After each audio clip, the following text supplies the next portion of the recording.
नमस्कार दोस्तों, इन्फ्राडोज के एक नए एपिसोड में आपका स्वागत है। तो चलिए शुरू करते हैं। पहली खबर की शुरुआत करते हैं दिल्ली मुंबई एक्सप्रेसवे से, जहां पर दोस्तों national highways authority of India के द्वारा देश के पहले डेडिकेटेड वाइल्ड लाइफ कॉरिडोर का काम कंप्लीट कर दिया गया है और इसको राजस्थान स्टेट के अंदर बनाया गया है। दोस्तों ये वाइल्ड लाइफ कॉरिडोर 12 किलोमीटर लंबा है, जो रणथंभौर टाइगर रिजर्व से पास होता है। 500 मीटर लंबे 5 अंडरपासेस, 1.2 किलोमीटर लंबा एक अंडरपास मैमल्स के लिए और बाकी 5 किलोमीटर के और रोड्स यहाँ पर बनाए गए हैं एलिवेटेड रोड्स के फॉर्म में। बाउंड्री वॉल्स, साउंड बैरियर्स, ऐसी कुछ चीज़ें भी यहाँ पर इंस्टॉल की गई है ताकि एनिमल डिस्टर्बेंस को प्रिवेंट किया जा सके। और अभी क्योंकि ये तैयार हो गया है तो होपफुली जल्द इसको ट्रैफिक के लिए ओपन कर दिया जाएगा। अगली दोस्तों अपडेट केरला से है, जहाँ पर दोस्तों केरला सरकार के द्वारा चेलानाम सी वाल प्रोजेक्ट का दूसरा फेज भी अप्रूव कर दिया गया है और इसको बनाने के लिए वो 306 करोड़ रुपीस खर्च करेंगे। दोस्तों बेसिकली सी वाल प्रोजेक्ट केरला में कोस्टलाइन को सी इरोजन से बचाने के लिए बनाया जा रहा है। पहले फेज में 7.3 किलोमीटर की स्ट्रेच कंप्लीट कर दी गई थी 2023 के अंदर, जहां पर 347 करोड़ रुपीस खर्च किए गए थे और अब दूसरे फेज के अंतर्गत 3.6 किलोमीटर की और स्ट्रेच के ऊपर काम होगा एर्नाकुलम डिस्ट्रिक्ट के अंदर। Kerala infrastructure investment fund board के द्वारा इसको हैंडल किया जाएगा और उन्हीं को यहाँ पर नोडल एजेंसी बनाया गया है। होपफुली अगले साल के अंदर अंदर ये काम कंप्लीट हो जाएगा। अगली दोस्तों अपडेट हमारी फाइनेंशियल कैपिटल मुंबई से है, जहाँ पर दोस्तों Goregaon Mulund link road finally आगे बढ़ता हुआ दिखाई दे रहा है, क्योंकि हमारी मिनिस्ट्री ऑफ इन्वायरमेंट, फॉरेस्ट और क्लाइमेट चेंज के द्वारा इसके लिए 19.43 hectares of forest land approve कर दी गई है। दोस्तों Goregaon Mulund link road western express highway पर गोरेगांव को ईस्टर्न एक्सप्रेस हाईवे पर मुलुंड से लिंक करेगा।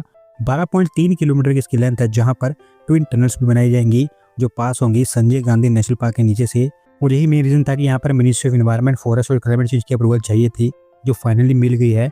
हर टनल 4.7 किलोमीटर लंबी होगी और इनफैक्ट बीएमसी के द्वारा मिनिस्ट्री ऑफ इन्वायरमेंट की कंडीशंस के अकॉर्डिंग यहाँ पर प्रीलिमिनरी काम भी स्टार्ट कर दिया गया है, जो कि वाइल्ड लाइफ कंजर्वेशन के लिए जरूरी है। एक बार ये प्रोजेक्ट तैयार हो जाता है तो मुंबई के ईस्टर्न सबब से वेस्टर्न सबब्स के बीच जस्ट 25 मिनट के अंदर अंदर ही ट्रैवल किया जा सकेगा। इसको भी 75 मिनट तक का समय लग जाता है। अगली दोस्तों अपडेट जम्मू एंड कश्मीर से है, जहाँ पर दोस्तों हमारी इन्वायरमेंटल मिनिस्ट्री की फॉरेस्ट एडवाइजरी कमेटी के द्वारा फॉरेस्ट लैंड अप्रूवल कर दी गई है एक हाइड्रो इलेक्ट्रिक प्रोजेक्ट के लिए और अब इसके चलते सवालकोट हाइड्रो इलेक्ट्रिक प्रोजेक्ट के ऊपर काम स्टार्ट हो सकता है। दोस्तों ये hydro electric power plant Chenab river के ऊपर बनकर तैयार होगा रामबन डिस्ट्रिक्ट के अंदर, जिसकी कैपेसिटी 1856 मेगावाट की होगी और ये one of the biggest hydro electric plant होगा जम्मू एंड कश्मीर के अंदर। हालांकि एक मैं बता दूं कि इंडस वाटर ट्रीटी सस्पेंड हो चुकी है, लेकिन अगर वो ना भी सस्पेंड होती तब भी हमारे पास ये राइट था कि हम इस प्रोजेक्ट के ऊपर काम कर सकते थे और अभी वही काम हमें होता हुआ दिखाई दे रहा है। अभी क्योंकि सभी क्लियरेंस यहाँ पर मिल गई है तो होपफुली जल्द यहाँ पर कंस्ट्रक्शन भी लॉन्च हो जाएगा। अगली दोस्तों अपडेट फिर से राजस्थान से है, जहाँ पर दोस्तों national highways authority of India के द्वारा बागराना बांदी कुई लिंक रोड को कंप्लीट कर दिया गया है और अभी ट्रायल बेसिस पर लोगों के लिए इसको खोला गया है। दोस्तों ये लिंक रोड 65 किलोमीटर लंबा है, जो जयपुर को दिल्ली मुंबई एक्सप्रेसवे से डायरेक्टली कनेक्ट करता है। पहले होता क्या था कि जो कम्यूटर्स जयपुर से दिल्ली मुंबई एक्सप्रेसवे को एक्सेस करना चाहते थे उनको आगरा रोड के थ्रू जाना पड़ता था, जिसमें काफ़ी समय लग जाता था। लेकिन अब इस रोड के थ्रू वो डायरेक्टली इस एक्सप्रेसवे को एक्सेस कर पाएंगे, जिससे टाइम के साथ साथ फ्यूल सेविंग भी हो पाएगी। और अभी क्योंकि ट्रायल्स के लिए इसको ओपन किया गया है तो उम्मीद यही है कि अगले कुछ ही दिनों के अंदर अंदर कमर्शियली भी इसको खोल दिया जाएगा। अगली दोस्तों अपडेट उत्तर प्रदेश से है, जहाँ पर दोस्तों यूपी सरकार उन्नाव डिस्ट्रिक्ट को एक इंडस्ट्रियल हब के रूप में ट्रांसफॉर्म करने जा रही है और अभी डिसाइड किया गया है कि यहाँ पर अभी एक और इंडस्ट्रियल कॉरिडोर को डेवलप किया जाएगा। दोस्तों basically industrial corridor Ganga expressway के अलोंग बनकर तैयार होगा और मैं आपको बता दूं कि यहाँ पर पहले से ही इसके फेज 1 के ऊपर काम हो रहा है, जहाँ पर 132 हेक्टेयर्स ऑफ लैंड डेवलप की जा रही है। हालांकि ओरिजिनल प्लान में ऐसा कुछ नहीं था कि यहाँ पर दूसरा फेज इंप्लीमेंट किया जाएगा, पर क्योंकि यहाँ पर अच्छा खासा रिस्पॉन्स देखने को मिल रहा है तो अब यहाँ पर दूसरा फेज भी ऐड कर दिया गया है, जो पहले फेज के कंपैरिजन में काफ़ी ज़्यादा बड़ा होगा। 316 हेक्टेयर्स की एरिया में फैला होगा और अभी क्योंकि सब तरह की अप्रूवल मिल चुकी है तो अगले कुछ ही हफ्ते के अंदर अंदर यहाँ पर लैंड एक्विजिशन स्टार्ट हो जाएगा।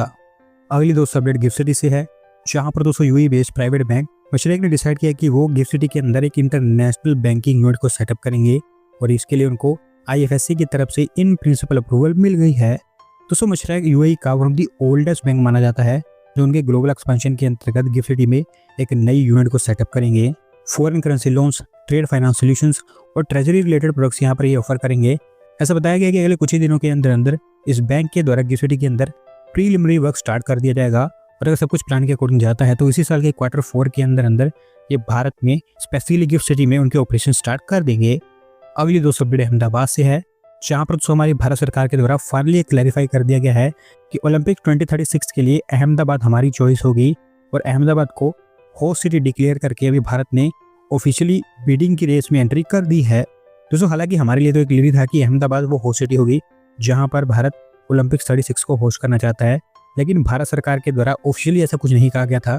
पर क्योंकि जिस हिसाब से अहमदाबाद के अंदर स्पोर्ट्स इंफ्रास्ट्रक्चर तैयार किया जा रहा है, ये ऑलमोस्ट क्लियर था कि अहमदाबाद वो सिटी होगी जहां पर हम ओलंपिक्स को होस्ट करने के लिए देख रहे हैं। अभी हमारी इंडियन डेलीगेशन ने इंटरनेशनल ओलंपिक कमेटी के पास मीटिंग्स कंडक्ट करनी स्टार्ट कर दी है, जहां पर पूछा जा रहा है कि ओलंपिक्स के लिए क्या क्या रिक्वायरमेंट्स होंगी और क्या क्या हमें अहमदाबाद में बनाना होगा अगर हमको होस्ट करने के राइट मिल जाते हैं। देखना यही है कि हम इसको होस्ट कर पाते हैं या फिर नहीं।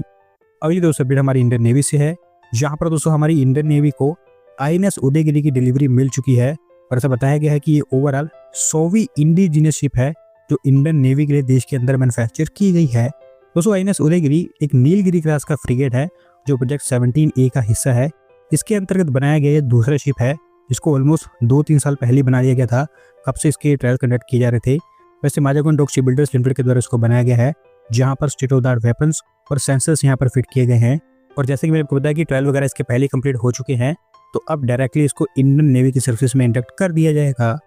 अगली दोस्तों अपडेट एविएशन को लेकर है, जहां पर दोस्तों जोमेटो को founder Deepinder Goyal aviation sector में भी एंट्री करने जा रहे हैं और इसके लिए उन्होंने LAT एरोस्पेस नाम का एक नया स्टार्टअप अनाउंस कर दिया है। दोस्तों वैसे स्टार्टअप ऑलरेडी $50 मिलियन की फंडिंग रेस कर चुका है, जहां पर $20 मिलियन से यहाँ पर फाउंडर के द्वारा इन्वेस्ट किए गए हैं। ऐसा बताया गया है कि इनके द्वारा देश के अंदर छोटे एयरक्राफ्ट को ऑपरेट किया जाएगा, जिनको शॉर्ट टेक ऑफ और लैंडिंग एयरक्राफ्ट भी कहा जाता है।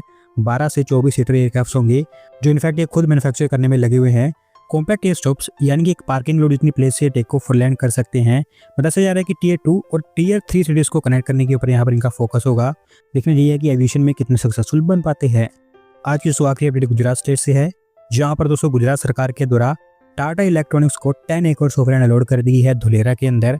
और अब यहाँ पर टाटा इलेक्ट्रॉनिक्स के द्वारा उनके एम्प्लॉयज और वर्कर्स के लिए रेजिडेंशियल फैसिलिटीज का कंस्ट्रक्शन स्टार्ट किया जा सकता है। दोस्तों आप जानते हैं कि टाटा के द्वारा धुलेरा के अंदर एक बड़ा सेमीकंडक्टर प्लांट सेटअप किया जा रहा है, जो कि एक फैब्रिकेशन प्लांट होगा। और अभी से बताया गया है कि यहाँ पर कंस्ट्रक्शन अच्छे खास स्केल पर चल रहा है, और क्योंकि ये काफ़ी बड़े लेवल का सेमीकंडक्टर प्लांट होगा जहाँ पर 15 से 20 हज़ार लोग काम करेंगे, तो टाटा का प्लान है कि वो यहीं पर रेजिडेंशियल फैसिलिटीज बनाएंगे उनके वर्कर्स के लिए।